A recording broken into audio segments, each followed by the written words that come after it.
नमस्कार, news track में आपका स्वागत है। मैं हूं योगेश मिश्र। वैसे तो कहा जाता है कि भारत दुनिया का सबसे बड़ा लोकतंत्र है। सबसे पुराना लोकतंत्र खुद को अमेरिका कहता है, पर हकीकत यह नहीं है। सच्चाई यह है कि भारत ही दुनिया का सबसे पुराना और सबसे बड़ा लोकतंत्र है। पुराना इसलिए इसे कह सकते हैं क्योंकि 6ठी शताब्दी ईस्वी पूर्व भारत में गणराज्यों की स्थापना हो गई थी। सबसे बड़ा लोकतंत्र इसलिए है कि लोकतंत्र यहाँ जीवित है। लोकतंत्र यहाँ निरंतर, चिरंतन, सनातन की प्रक्रिया और परंपरा की तरह चल रहा है। लेकिन आज हर महीने लोकतंत्र कोई न कोई नया पर्व लेकर के आ जाता है और लोकतंत्र के इस पर्व यानी चुनाव की परेशानी की वजह से ही वन नेशन वन इलेक्शन तक की बात करनी पड़ी है।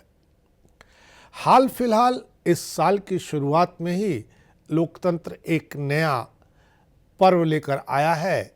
यह पर्व इस महीने से शुरू होकर के फरवरी के पहले सप्ताह के बीच दिल्ली में मनाया जा रहा है। देश की राजधानी दिल्ली, दिल वालों की दिल्ली। दिल्ली में विधानसभा चुनाव हो रहे हैं। यह इस साल का सबसे बड़ा और प्रतिष्ठित चुनाव कहा जाना चाहिए। इस चुनाव में मतदान की तारीख तो 5 फरवरी है, 8 फरवरी को नतीजे आएंगे। दिल्ली में अरविंद केजरीवाल की आम आदमी पार्टी, दुर्जेय सरीखी भारतीय जनता पार्टी और ऊर्जा की तलाश करती कांग्रेस के बीच मुकाबला है। आमतौर पर जब जब भारतीय जनता पार्टी क्षेत्रीय दलों से टकराती है तब तब उसे शिकस्त खानी होती है। शायद कुछ यही वजह है कि 26 सालों से अपने वनवास से वापसी की तलाश भारतीय जनता पार्टी कर रही है। लेकिन राष्ट्रीय दलों से मुठभेड़ के दौरान हमेशा भारतीय जनता पार्टी ने विजय की इबारत लिखी है। दिल्ली में भारतीय जनता पार्टी का सामना क्षेत्रीय छत्र आम आदमी पार्टी से है, जिसके नेता अरविंद केजरीवाल हैं। कहने को विपक्षी दलों का इंडिया अलायंस है, लेकिन अपने अंतर्विरोधों के चलते यह अलायंस न एकजुट दिखता है और न ही टूटा हुआ दिखता है। दिल्ली में आम आदमी की सरकार है, यानी आम आदमी पार्टी की सरकार है।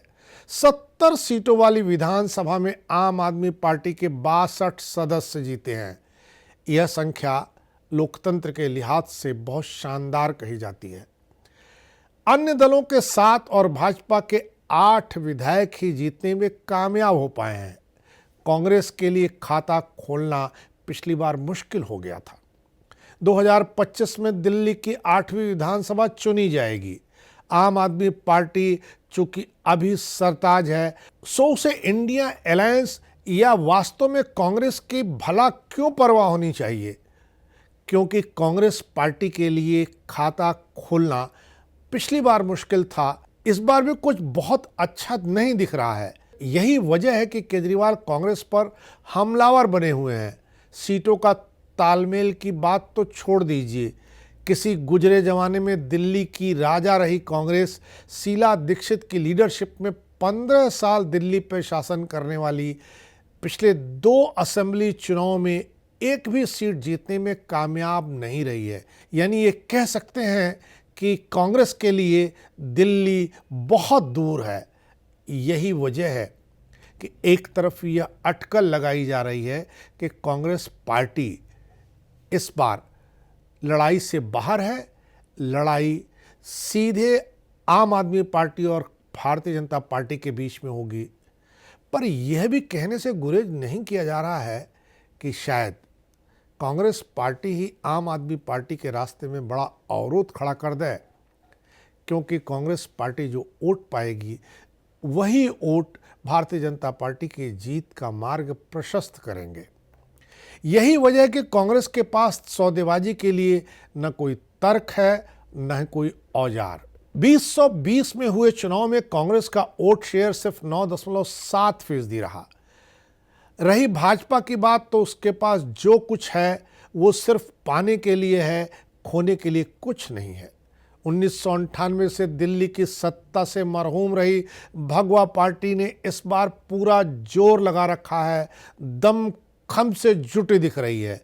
दिल्ली में भाजपा की आखिरी सरकार 1998 में सुषमा स्वराज के नेतृत्व में बनी थी, लेकिन वह सरकार सिर्फ 52 दिन चल सकी।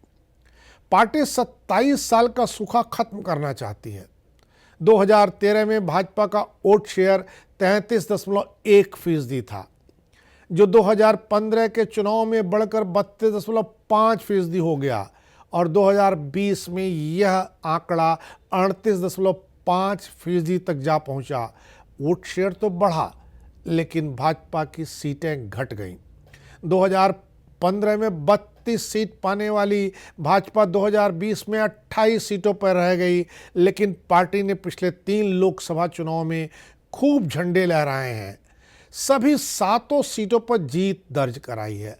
लोकसभा चुनाव के नतीजों के लिहाज से देखें तो भारतीय जनता पार्टी की सरकार बनाने की उम्मीद बेमानी नहीं दिखती है और शायद यही वजह है कि भारतीय जनता पार्टी रेस में कोई कोर कसर छोड़ना नहीं चाहती है। इस बार भाजपा ब्रांड मोदी आपके खिलाफ एंटी इनकम्बेंसी और भ्रष्टाचार के मुद्दों पर सवारी कर रही है। आम आदमी पार्टी ने बीते 2020 के चुनाव में 53.57% वोट हासिल किया था, जबकि 2015 में उसका वोट शेयर 54.3% था और उसे 67 सीटें हासिल हुई। केजरीवाल की पार्टी के सामने 2025 में सत्ता बनाए रखने और मजबूती से बनाए रखने की चुनौती है। यह चुनाव उनके लिए सबसे बड़ा लिटमस टेस्ट है, क्योंकि बीते 2 साल से पार्टी के नेता भ्रष्टाचार के आरोपों, जांच और जेल से जूझ रहे हैं। एक तरह से ये चुनाव आपके अस्तित्व की परीक्षा का होगा। दिल्ली का चुनाव बीते कई अन्य विधानसभाओं के चुनाव की एक अग्रिम कड़ी है, जिसमें भारत के इवॉल्व होते चुनावी लोकतंत्र में अब मुद्दों, मसलों, सिद्धांतों की जगह दूसरे की कमियां गिनाने और मुफ्त की रेवड़ियों ने ले ली है। सच्चाई तो यह है कि अब मुफ्त स्कीमें चुनावी नतीजों की दिशा बदल देती हैं। हालांकि इस पर निर्वाचन आयोग को ध्यान देना चाहिए, उसे सवाल खड़ा करना चाहिए। मुफ्त में दी जाने वाली चीज़ों की घोषणा करने वाले राजनीतिक दल के कान उमिटने चाहिए। उससे सवाल पूछना चाहिए कि आखिर ये चीज़ें चुनाव के दौरान ही देने की घोषणा क्यों की जा रही है। पर चुनाव आयोग तो एक नख दंतहीन संस्था है, वो ऐसा नहीं कर सकती है। अदालतें इस पर तब तक ख्याल नहीं करेंगी जब तक कोई आदमी उनके दरवाजे नहीं खटखटाएगा। सो दिल्ली के विधानसभा चुनाव की राजनीतिक चर्चा में यह मुद्दा छाया हुआ है कि मुफ्त की सुविधाओं का क्या होगा, कब तक दी जाएंगी। लेकिन यह मुद्दा सिर्फ मतदाताओं के बीच जेरे बहस है।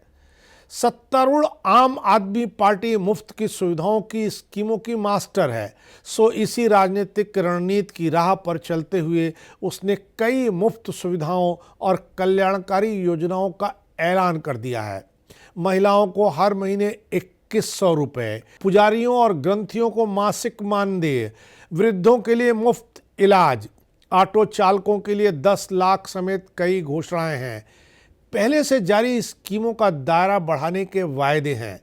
कांग्रेस भी मुफ्त बिजली, 500 रुपये में गैस सिलेंडर, मुफ्त राशन का वादा लेकर के मतदाताओं के बीच आई है। जब सरकारी खजाने से ही मुफ्त में बांटना है तो भला कोई पीछे क्यों रहे। भाजपा ने भी इसका स्वाद मध्य प्रदेश, महाराष्ट्र में देख ही लिया है। सो अब वह पीछे क्यों हटे। दिल्ली के चुनाव में 15 लाख झुग्गी झोपड़ी निवासी भी एक वोट बैंक हैं। उनको भी फ्लैट देने, सुविधाएं देने के वायदे और योजनाएं भाजपा ने परोस रखी हैं, सबके सामने रख छोड़ी हैं। बहरहाल दिल्ली के चुनाव में सब कुछ है, बस दिल्ली नहीं है। जहरीली गैस चैम्बर बनती दिल्ली को कैसे बचाया जाए, यह कोई मुद्दा नहीं है, यह कोई सवाल नहीं है। पहुंच से बाहर हो गई आवास कीमतों का कोई मुद्दा नहीं है। ट्रैफिक और क्राइम भी कोई मुद्दा नहीं है। बांग्लादेशी और रोहिंग्या भी मुद्दा नहीं है। दिल्ली रहने लायक नहीं रह गई, यह भी मुद्दा नहीं है, यह भी सवाल नहीं है। रुचि बस इसमें है कि क्या इस बार फिर केजरीवाल का झंडा लहराएगा या मोदी का परचम दिल्ली पर फहराएगा। इसके लिए इंतजार करना पड़ेगा 8 फरवरी तक। लेकिन दिल्ली में जीत हार चाहे जिसकी हो, पर दिल्ली का चुनाव जो सवाल खड़े कर रहा है, उन सवालों का जवाब लोकतंत्र को देना ही होगा। निर्वाचन आयोग को उनका जवाब तलाशना ही होगा। अदालतों को उस पर गौर फरमाना ही होगा। राजनीतिक दलों को भी मुफ्त की रेवड़ियां बांटने के अपने कार्यक्रम पर एक बार फिर से विचार करना ही होगा। अगर ऐसा नहीं हुआ तो सबसे बड़ी मुसीबत राजनीतिक दलों के सामने होगी, क्योंकि उनको इन मुफ्त की चीज़ों के लिए पैसा जुटाना मुश्किल हो जाएगा।